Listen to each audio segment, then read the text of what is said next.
आज्ञा की डायन। एपिसोड 4। अभिमन्यु जब अपने गेस्ट हाउस पहुंचा तो वहां की मालकिन मास्टरनी की आवाज सुनकर उसे अचंभा हुआ, जैसे वो आवाज से बड़े अच्छे से परिचित हो। लेकिन लाइट न होने के कारण वो उसका चेहरा नहीं देख पाया।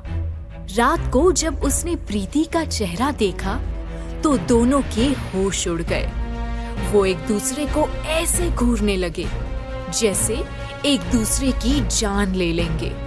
उसी रात अभिमन्यु दशरथ के यहाँ जा पहुंचा और उनसे अपने यहाँ रहने की रिक्वेस्ट की, लेकिन दशरथ ने उसे प्रीति के घर में ही रुकने की सलाह दी। इधर कुछ किलोमीटर दूर एक अधेड़ उम्र का आदमी पैदल एक तरफ चला जा रहा था। उसका चेहरा गमछे से ढका हुआ था और वो अपने कदमों को बड़ी तेजी से आगे बढ़ा रहा था। वो आदमी मन ही मन प्रार्थना कर रहा था, भगवान मेरी रक्षा करना, उस छुट्टन के चक्कर में वापस आने में बहुत देर हो गई। बस कैसे भी आज किसी तरह सही सलामत उस डायन से बचा के जिंदा घर पहुंचा देना। और वो बड़बड़ाते हुए पेड़ों से घिरे हुए एक खुले मैदान की तरफ बढ़ा। सड़क के कोने में लगे बिजली के खंभे पर एक पीला बल्ब जल रहा था, जिसकी धीमी रोशनी सड़क पर बिखरी हुई थी। आदमी वो मैदान पार कर ही रहा था कि तभी उसे एहसास हुआ कि कोई उसके पीछे से गुजरा। लेकिन जब वो पीछे मुड़ा तो वहां कोई नहीं था। अचानक वो आदमी बहुत डर गया और उसने अपने चलने की रफ्तार बढ़ा दी। लेकिन डर और घबराहट से उसके पैर ऐसे अकड़ गए कि वो ताकत ही नहीं लगा पा रहा था। तभी वहां पे अचानक तेज हवा चलने लगी, जैसे कि कोई बवंडर उठा हो। ये सब देख उस आदमी की हालत खराब होने लगी। वो बड़बड़ाते हुए बोला, बचा लो भगवान, रक्षा करो भगवान, बचा लो। वो कुछ आगे बढ़ा ही था कि तभी उसे रास्ते पे कुछ दिखा जिसने उसे अचंभे में डाल दिया। रास्ते पर कुछ 500 के नोट गिरे हुए थे। वो उन पैसों को देखकर एक पल के लिए डर भूल गया और उन पैसों को बटोरने लगा। उसकी तो जैसे लॉटरी लग गई थी। तभी पैसे उठाते हुए उसके हाथ एक लाल रंग का कपड़ा आ गया। वो बुरी तरह से चौंक गया। तुरंत ही पीछे से एक दर्द भरी मीठी सी आवाज उसके कानों में पड़ी, सुनिए जी। अचानक ऐसी घनी रात में कोई आवाज सुन वो कांप सा गया। उसके माथे पर पसीने की बूंदें उभर आई। अभी उस औरत की आवाज थोड़ा और करीब से आई, वो आपने जो पैसे उठाए हैं वो मेरे हैं। तेज हवा के कारण मेरे हाथों से उड़ गए। पैसों का लालच और मदहोश कर देने वाली आवाज, दोनों के मोहजाल में फंसा वो इंसान पीछे मुड़ा तो सामने का नजारा देख वो हैरत से भर गया। उसके सामने एक बेहद खूबसूरत औरत खड़ी थी जो किसी बला से कम नहीं लग रही थी। लंबे घने बाल, चटक लाल साड़ी, माथे पर लाल रंग की बिंदी और आधा चेहरा घूंघट से ढका हुआ। एक पल के लिए वो आदमी उसके हुस्न में खो सा गया। वो औरत अभी थोड़ा और करीब आते हुए बड़ी लुभावनी आवाज में बोली, देखिए मैं रास्ता भटक गई हूँ और मेरे पास घर वापस जाने के लिए सिर्फ इतने ही पैसे हैं, तो प्लीज आप मेरे पैसे लौटा दीजिए। तभी अचानक से हवा का एक जोर का झोंका आया और उस औरत का पल्लू एक पल के लिए सरक गया और उसी एक पल में उस आदमी का ईमान भी सरक गया। वो डर को पीछे छोड़ते हुए उस औरत की तरफ बढ़ चला और उसे ऊपर से नीचे तक घूरते हुए पैसे वापस कर दिए। उसने इसी बहाने उस औरत का हाथ पकड़ते हुए कहा, आज रात मेरे घर पे रुक जाओ, कल सुबह चली जाना। उसके बदले में मैं तुम्हें इससे भी ज्यादा पैसे दूंगा। उस औरत ने मुस्कुराकर हाँ में अपना सिर हिलाया। मौका देख वो आदमी उस औरत के और करीब आ गया और उसे बाहों में भरने की कोशिश करने लगा। वो औरत हंसते हुए बोली, इतनी भी जल्दी क्या है, अभी तो शुरुआत है। एक बार इस साड़ी में ढकी मेरी खूबसूरती देख लोगे, फिर तो तुम पागल ही हो जाओगे। ये सुन जैसे उस आदमी की लार टपकने लगी, उसने बेचैन होते हुए कहा, मुझे तुम्हारी खूबसूरती अभी देखनी है। अगले ही पल एक और तेज हवा का झोंका आया और उस औरत का घूंघट एक झटके में उड़ गया। जैसे ही उस आदमी ने औरत का चेहरा देखा, वो थर थर कांपने लगा। उस आदमी की दिल दहला देने वाली चीख पूरे आसमान में गूंज गई। अभिमन्यु, जो कि प्रीति के घर की तरफ जा रहा था, उसके कानों में उस आदमी की चीख सुनाई पड़ी। अभिमन्यु उस दर्द भरी चीख को सुन के तुरंत ही उस दिशा में भागा जिधर से वो चीख आई थी। उसने इस बार अपनी पिस्तौल निकाल ली थी और दोबारा उस आदमी की चीख सुनने के बाद हवा में एक फायर भी कर दी। फायरिंग की आवाज सुन के वो आदमी जोरों से चिल्लाया, बचाओ, बचाओ मुझे, ये मुझे मार देगी। और उसने किसी तरह वहां से भागने की कोशिश की, लेकिन सफल नहीं हो पाया। डायन ने पीछे से अपने नाखूनों से एक जोरदार हमला किया, जिससे वो आदमी लड़खड़ाकर वहीं गिर गया। लेकिन तभी एक बार फिर आसमान में पिस्तौल की आवाज गूंजी। अभिमन्यु भागता हुआ जैसे ही उस खुले मैदान में पहुंचा, तो वो औरत वहां से गायब हो चुकी थी।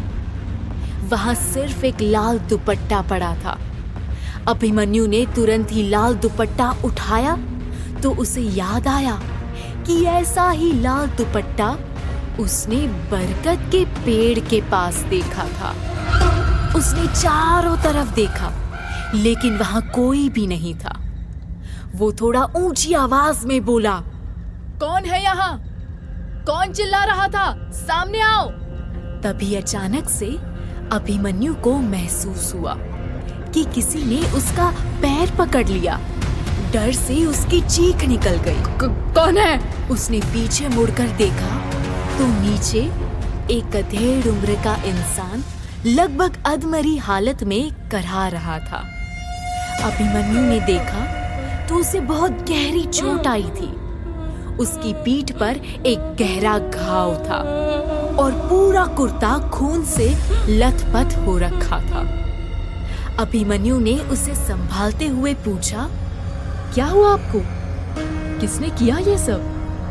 वो आदमी इतना डरा हुआ था कि उसके मुंह से एक शब्द भी नहीं निकल पा रहा था। अभिमन्यु उसे हौसला देते हुए बोला, डरो मत, बताओ कौन था यहाँ?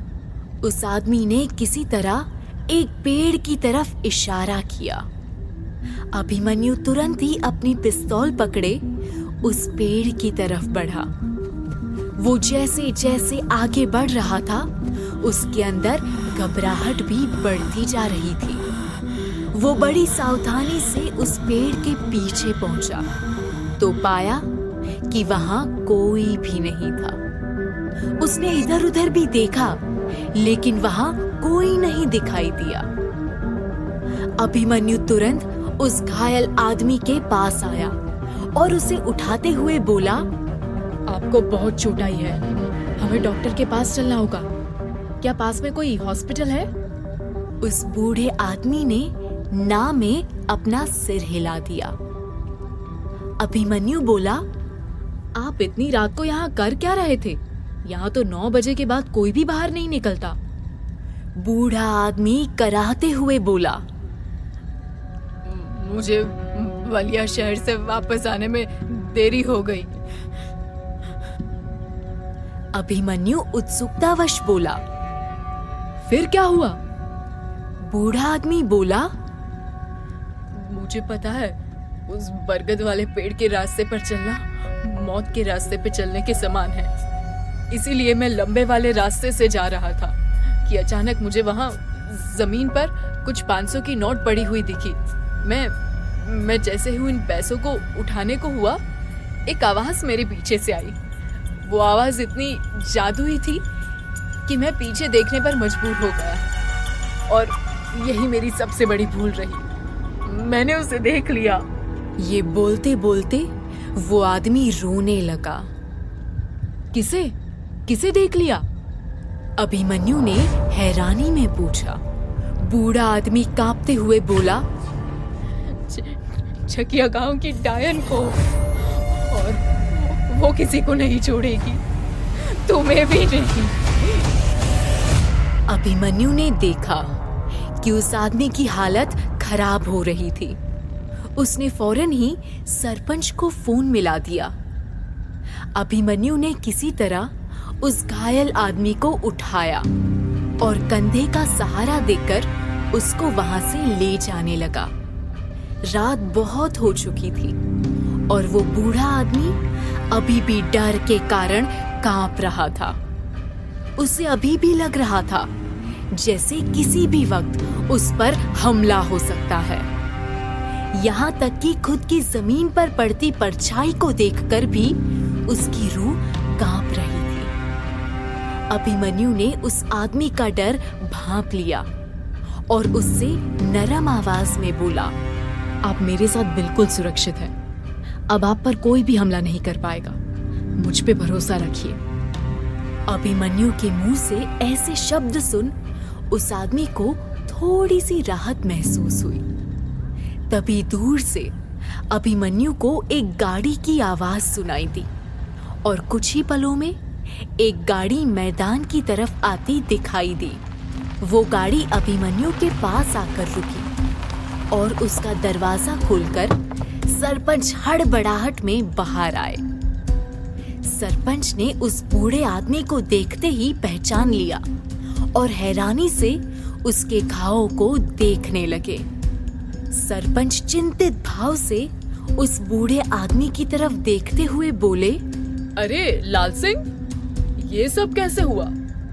किसने इतनी बुरी तरह से घायल कर दिया तुम्हें? वो बूढ़ा आदमी दर्द में कराहते हुए बोला, वो डायन वापस आ गई है सरपंच जी। वैसे ही नैन नक्श, लंबे बाल, वही खौफनाक आंखें, ठीक वैसे ही जैसे 25 साल पहले थे। अब वो किसी को नहीं छोड़ेगी। कुछ करिए सरपंच जी। आज मैं था, कल आप भी हो सकते हैं उसका शिकार। सरपंच ये सुनकर अचानक घबरा गए। उनके माथे पे चिंता की लकीरें उभर आई। अभिमन्यु उनके हाव भाव को बड़े ध्यान से देख रहा था। उसके मन में एक सवाल उठा, ये सरपंच हमेशा डायन वाली बात पर सक पका क्यों जाते हैं? आखिर मामला क्या है? अभिमन्यु ये सोच ही रहा था कि तभी अचानक से सरपंच की नजर अभिमन्यु पर पड़ी, जैसे उन्होंने अभिमन्यु के मन की बात पढ़ ली हो।